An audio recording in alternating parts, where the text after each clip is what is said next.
Kovai SIHL மேம்பால பணியை விரைவில் முடிக்காவிட்டால் பொதுமக்களை திரட்டி போராட்டம் நடத்தப்படும் என திமுக சட்டமன்ற உறுப்பினர் கார்த்திக் எச்சரித்துள்ளார். கடந்த 2010ஆம் ஆண்டு திமுக ஆட்சி காலத்தில் SIHL காலனி ஒண்டிப்புதூரை இணைக்கும் வகையில் ரயில்வே மேம்பாலம் கட்டுவதற்கான பணிகள் நடைபெற்றது. 25 கோடி ரூபாய் மதிப்பீட்டில் பணி தொடங்கப்பட்டது. ஆட்சி மாற்றத்திற்கு பிறகு நெடுஞ்சாலைத்துறையும் தமிழக அரசும் நில உரிமையாளர்களிடம் பேச்சுவார்த்தை நடத்தவில்லை.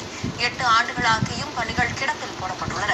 இந்நிலையில் மேம்பாலம் அமைந்துள்ள இடத்தை கோவை மாநகர் பொறுப்பாளரும் சிங்காநல்லூர் சட்டமன்ற உறுப்பினருமான கார்த்திக் நேரில் சென்று ஆய்வு மேற்கொண்டார்.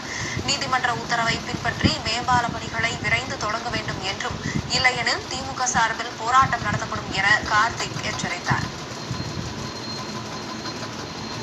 கிட்டத்தட்ட 7-8 ஆண்டு காலமாக இந்த மேம்பால பணிகள் கிடப்பிலே போடப்பட்டிருக்கின்றன.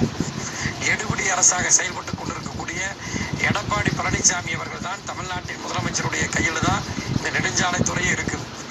ஆகவே தீவிரமாக விரைந்து இந்த பணிகளை முடிப்பதற்கு இந்த அரசு பணிகளை மேற்கொள்ள வேண்டும்.